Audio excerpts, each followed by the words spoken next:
Hello everyone, and my name is Surbhi Tiwari and I welcome you all on my channel Science सरल। तो जैसे कि आप सभी को दिख रहा है, आज का हमारा टॉपिक है discoveries and discoverers.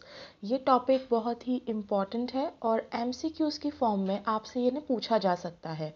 Being a student of biology, कुछ ऐसी कॉमन डिस्कवरीज जो आपको पता होनी चाहिए, वो सभी मैंने इस स्लाइड में इंक्लूड करी हैं।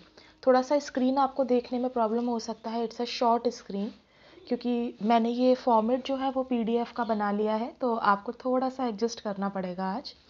But I will make sure कि आगे से स्क्रीन आपको पूरा दिखे। पर हमें तो रिवीजन करना है और रिवीजन के लिए तो ये काफ़ी अच्छी स्लाइड है। डेड सेल, सबसे पहले अगर हम देखें तो सब चीज़ें बायो में शुरू होती हैं सेल से, राइट? क्योंकि सेल ही क्या है, लिविंग कोशिका जो है वो एक हम कह सकते हैं लिविंग ऑर्गेनिजम्स की एक यूनिट होती है, यहीं से लाइफ शुरू होती है। पर अगर हम सेल की डिस्कवरी की बात करें तो डेड सेल को सबसे पहले डिस्कवर किया गया था। Actually it was a cell wall जो रॉबर्ट हुक ने देखी थी।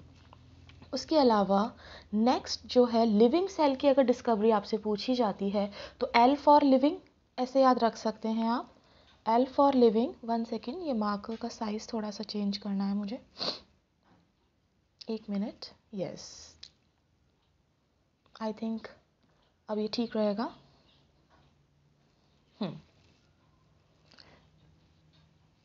तो हम यहाँ से देख सकते हैं, डेड सेल के बारे में पूछा जाए तो डेड सेल रॉबर्ट हुक ने डिस्कवर करी थी। उसके अलावा लिविंग सेल के बारे में अगर पूछा जाए तो Leeuwenhoek, L for living, L for Leeuwenhoek, इस तरह याद रख सकते हैं। उसके अलावा यहाँ पर एक दे रखा है इलेक्ट्रॉन माइक्रोस्कोप। देखिए, इलेक्ट्रॉन माइक्रोस्कोप सबसे फाइनेस्ट माइक्रोस्कोप होता है बायोलॉजी में। आप जो लोग अपनी लैब्स में देखते हैं वो होता है कंपाउंड माइक्रोस्कोप, ठीक है? माइक्रोस्कोप्स पे मैं एक वीडियो और बना दूंगी। 3 तरह के या फिर 4 तरीके के माइक्रोस्कोप्स हम कॉमनली सुनते हैं। पहला है dissecting microscope, simple microscope, compound microscope और इलेक्ट्रॉन माइक्रोस्कोप, जिनमें से इलेक्ट्रॉन माइक्रोस्कोप जो है वो सबसे ज़्यादा अच्छा और मोस्ट पावरफुल माना जाता है। अगर हम सेल के अंदर चलें, सबसे पहले हमने सेल की डिस्कवरी की बात करी, अब हम सेल के अंदर आते जाएंगे, ठीक है?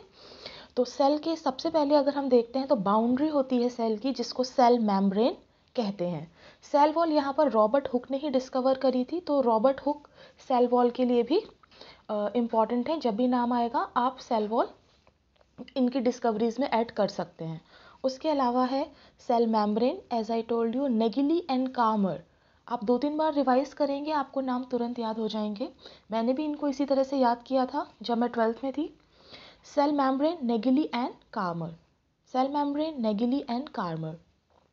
उसके अलावा लेट्स मूव या some topics.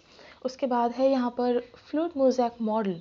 Fluid mosaic model is a very important and significant model.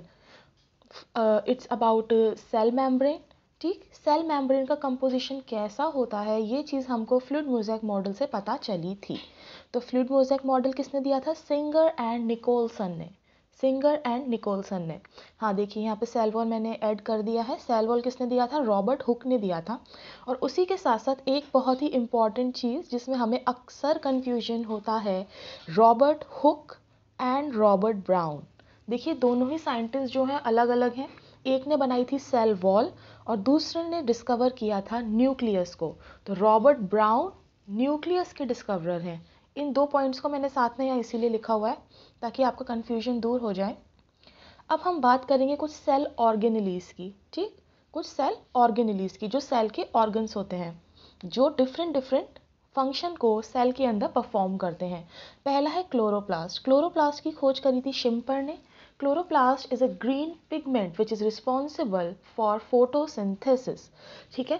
Chloroplast के अंदर एक पिगमेंट है जिसे हम क्लोरोफिल कहते हैं, and chloroplast is a organ itself. इसको सेमी ऑटोनोमस ऑर्गन भी कहा जाता है क्योंकि इसके पास अपना DNA प्रेजेंट होता है, ठीक? तो it is not completely dependent on the nuclear DNA, okay? तो क्लोरोप्लास्ट, और इसके अलावा माइटोकॉन्ड्रिया, इसको भी हम सेमी ऑटोनोमस ऑर्गन कहते हैं। यहाँ पर दे रखा है मैंने कोलेकर। कोलेकर ने डिस्कवर किया था।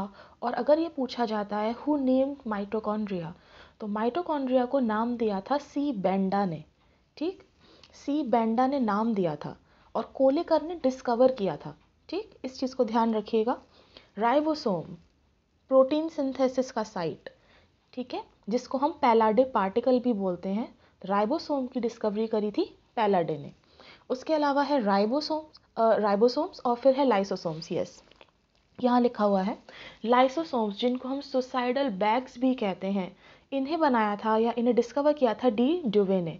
लाइसोसोम्स के अंदर कुछ ऐसे एंजाइम्स होते हैं जो पूरी सेल को डाइजेस्ट कर सकते हैं, जिसकी वजह से एपोप्टोसिस या फिर सेल डेथ भी होती है। सेंट्रोसोम सेल डिवीजन में यूज होने वाला बहुत ही इंपॉर्टेंट सेल ऑर्गेनली, इसको बोला जाता है सेंट्रोसोम। ठीक, बेन डेन ने इसकी खोज करी थी। गोल्गी बॉडी, कैमिलियो गोल्गी या सी गोल्गी, गोल्गी गोल्गी दोनों नाम हैं, याद हो जाएंगे आराम से। फिर है ईआर। ईआर का फुल फॉर्म होता है एंडोप्लाज्मिक रेटिकुलम। क्या होता है? Endoplasmic reticulum. इसकी खोज भी कोलेकर ने करी थी। अच्छा, यहाँ कोलेकर नहीं आएगा, मैं इसको करेक्ट कर दूंगी। यहाँ पे कोलेकर नहीं आएगा स्टूडेंट्स, ये गलत है। ठीक, ये चीज़ गलत है, यहाँ पर कोलेकर नहीं है। इसका आंसर होना चाहिए के आर पॉटर। ठीक है, क्या होना चाहिए? के आर पॉटर, के आर पॉटर। आप ऐसे याद रख सकते हो ई आर एंडोप्लाज्मिक रेटिकुलम, तो किसने बनाया था? के आर ने बनाया था। ठीक है, ई आर किसने बनाया था? के आर ने बनाया था। ओके, तो यहाँ पर ये मिस्टेक हो गई है, आप इसको एज इट इज याद मत करना। नेक्स्ट है लाइसोसोम, हम पढ़ चुके हैं। उसके बाद आता है साइटोप्लाज्म। देखिए, सारे सेल ऑर्गेनली जो हैं वो साइटोप्लाज्म के अंदर फ्लोट कर रहे होते हैं, राइट। तो साइटोप्लाज्म बेसिकली क्या है? सेल के अंदर मिलने वाला एक लिक्विड। ठीक, तो साइटोप्लाज्म की खोज करी थी स्ट्रेसबर्ग ने। स्ट्रेसबर्ग ने, देखिए इसे याद कैसे कर सकते हैं। साइटोप्लाज्म क्या है? इट्स अ मीडियम जिसके अंदर सेल ऑर्गेनलीज जो है वो हलचल करते रहते हैं। ठीक, तो साइटोप्लाज्म को क्या है? बहुत ही स्ट्रेस हो जाता है, क्योंकि सब चीज़ें उसके अंदर भाग रही होती हैं, सारी चीज़ें उसी के अंदर भाग रही होती हैं, सब पूरा डायनामिक फेज रहता है वहाँ पर, तो उसको बहुत स्ट्रेस हो जाता है। ठीक, तो स्ट्रेसबर्ग, इस तरह से आप याद रख सकते हो। उसके बाद है chromosome, very important. Gene, genetics, सब कुछ क्रोमोसोम पर ही डिपेंड करता है गाइस। तो क्रोमोसोम की खोज किसने करी थी? वॉल्डेयर ने करी थी। बहुत ही इंपॉर्टेंट क्वेश्चन है ये। उसके अलावा सेल साइकिल, देखिए जिस तरीके से हर जीव की उत्पत्ति होती है और अंत में, जीवन के अंत में उसकी मृत्यु हो जाती है, ठीक उसी प्रकार से सेल का भी जन्म और मरण होता है। ठीक है, तो सेल साइकिल क्या है? It's a cycle, it's a sequence of events, जिसके अंदर सेल सबसे पहले बॉर्न होगा। ठीक है, उसके अंदर लाइफ आएगा, सिंगल सेल से फिर वो मल्टीप्लाई भी करेगा। अगर यूनिसेलुलर नहीं है ऑर्गेनिज्म, मल्टी सेलुलर है, तो उसके अंदर सेल डिवीज़न भी होता है। तो एक सेल साइकिल में क्या होगा? हमें एंड प्रोडक्ट या तो 2 सेल्स मिलेंगी या फिर 4 सेल्स मिलेंगी। सेल डिवीज़न 2 तरह के होते हैं। एक होता है माइटोसिस, जिसके अंदर एक मदर सेल से 2 डॉटर सेल बनती हैं, और दूसरा होता है मियोसिस, यानी कि अर्धसूत्री विभाजन, जिसके अंदर हमको एक सेल से 4 सेल मिलती हैं, जिनमें क्रोमोसोम्स का नंबर हाफ होता है। आई होप आप लोगों को समझ में आ रहा होगा। मैं यहाँ पर कोशिश कर रही हूँ कि ज़्यादा से ज़्यादा चीज़ें इन सब के बारे में कवर कर सकूँ। तो सेल साइकिल किसने डिस्कवर करी थी? हार्वर्ड एंड पेल्क ने। किसने डिस्कवर करी थी? हार्वर्ड एंड पेल्क। देखिए यहाँ पर मैंने, हाँ ये रहा ना, सब सेल डिवीज़न का भी दे रखा है, छोटा सा इंट्रो। देखिए, सेल डिवीज़न माइटोसिस, जिसमें हमें एक सेल से 2 सेल्स मिलेंगी, और दूसरा है मियोसिस, जिसके अंदर हमको 1 से 4 सेल मिलेंगी। तो माइटोसिस किसने किया था? अगेन स्ट्रेसबर्ग ने किया था, जिसको बहुत स्ट्रेस रहता है, राइट। उसके बाद है मियोसिस। मियोसिस दिया था फार्मर एंड मूरे ने। किसने? Farmer and Moore. Ecosystem, environment में इकोसिस्टम का बहुत बड़ा रोल है। There are several ecosystem which are present in our surroundings. ठीक, तो इकोसिस्टम, एजी टेंसले ने दिया था ये वर्ड, ध्यान रखिएगा, एजी टेंसले। ठीक, double helix model of DNA, very important. Double helix model दिया था डीएनए का वॉटसन और क्रिक ने। इन्होंने बताया कि डीएनए क्या है। डीएनए एक सीढ़ी की तरह है जिसको ट्विस्ट कर दिया गया है। So basically DNA is a twisted ladder. Double helix model का शायद एक वीडियो मेरे चैनल में पड़ा होगा, क्रोमोसोम का भी एक वीडियो मेरे चैनल में पड़ा होगा, आप चाहें तो इसको वहाँ से अच्छे से रिवाइज कर सकते हैं, देख सकते हैं। उसके बाद आता है gene. Gene is a small segment of DNA जो कि इंडिपेंडेंटली प्रोटीन बना सकता है।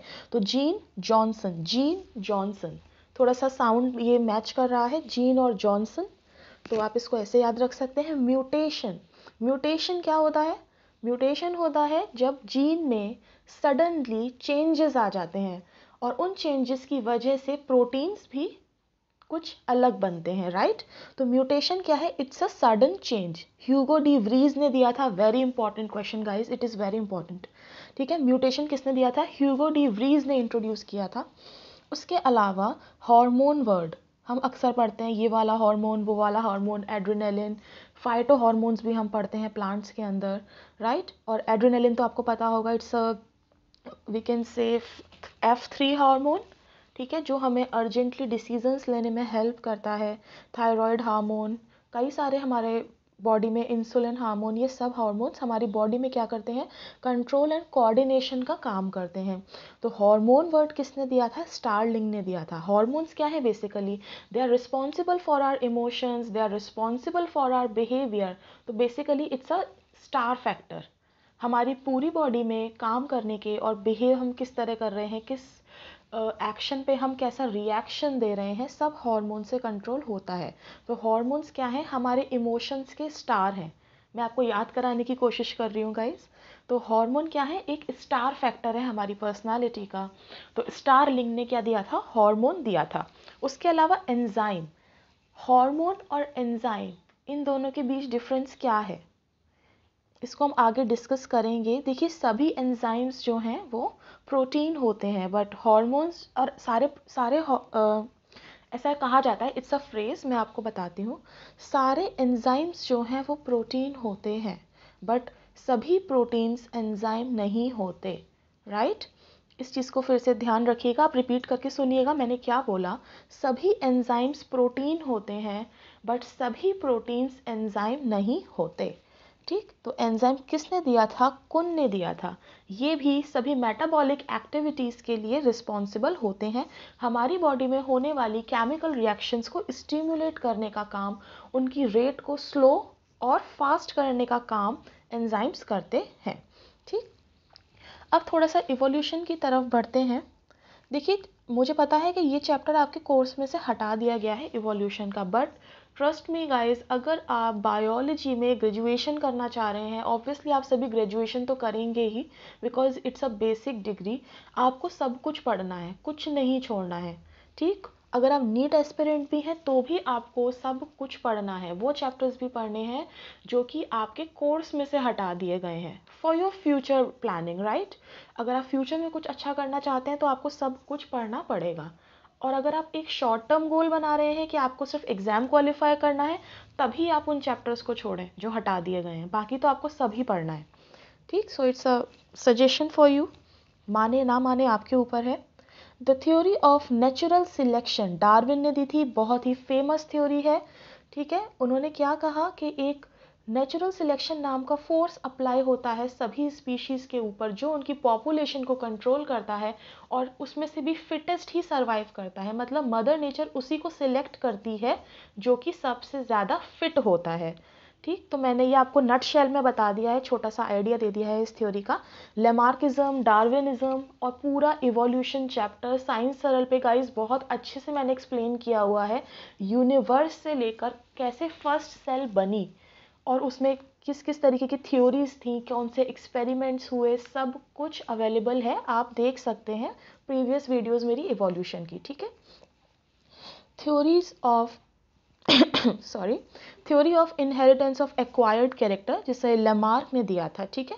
लेमार्क ने क्या बोला? लेमार्क ने कहा कि यूज़ और मिसयूज़ ऑफ ऑर्गन, जिन ऑर्गन्स का आप यूज़ नहीं करेंगे वो एक्सटिंक्ट हो जाते हैं या फिर आपकी आने वाली जनरेशन में नहीं आते, राइट। तो लेमार्क ने इसका एग्जाम्पल दिया था जिराफ और रेप्टाइल्स का। कहते थे कि पहले रेप्टाइल्स के पैर होते थे, उन्होंने पैरों को सिकोड़ के चलना शुरू कर दिया, तो और आगे आने वाली जनरेशन्स में क्या हुआ, उनके पैर गायब हो गए।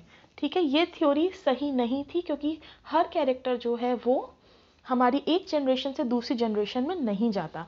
ऐसा नहीं है कि अगर आप अपने थम्स का यूज़ करना बंद कर देंगे तो वो नेक्स्ट जनरेशन में थम नहीं होगा, ऐसा नहीं है।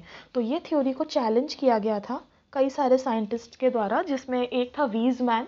उसने चूहों की पूंछ काटना शुरू कर दिया था, तो बिना पूंछ वाले चूहे उसको नहीं मिले थे। ठीक, तो उसने इसको लेमार्क को क्रिटिसाइज़ किया था और नियो लेमार्किज्म नाम से अपनी थ्योरी प्रपोज करी थी। ठीक, ये भी मैंने आपको नट शेल में बताने की कोशिश करी है गाइस, थ्योरीज काफ़ी लंबी होती हैं, तो आई होप आपको समझ में आ रहा होगा। अगर कोई भी आपका डाउट बनता है या आपको वीडियो अच्छा लगता है तो प्लीज़ आप कमेंट कर सकते हैं, ठीक है, चैनल को सब्सक्राइब कर सकते हैं और मुझे आगे बता सकते हैं, गाइड कर सकते हैं कि आपके लिए और किस तरीके से मैं वीडियोस बनाऊं। ठीक, आगे बढ़ते हैं। सर्कुलेटरी सिस्टम विलियम हार्वे ने दिया था। ठीक है, आई रिपीट, सर्कुलेटरी सिस्टम, हमारी बॉडी में ब्लड का फ्लो कहाँ से कैसे होता है, वो होता है सर्कुलेटरी सिस्टम। ठीक है, विलियम हार्वे ने दिया था। ये ह्यूमन फिजियोलॉजी का टॉपिक है। हाँ, आज के लिए बस मैं इतना ही रखूँगी। मैंने कुछ बहुत ही इम्पॉर्टेंट चीज़ों को कवर करने की कोशिश करी है, और अगर आपको ऐसे ही क्विक रिवीजन के वीडियोस चाहिए तो आप मुझे कमेंट बॉक्स में बता सकते हैं। और प्लीज़ गाइस, चैनल को लाइक कीजिएगा, शेयर कीजिएगा, सब्सक्राइब कीजिएगा। And thanks for watching this video. Thank you so much.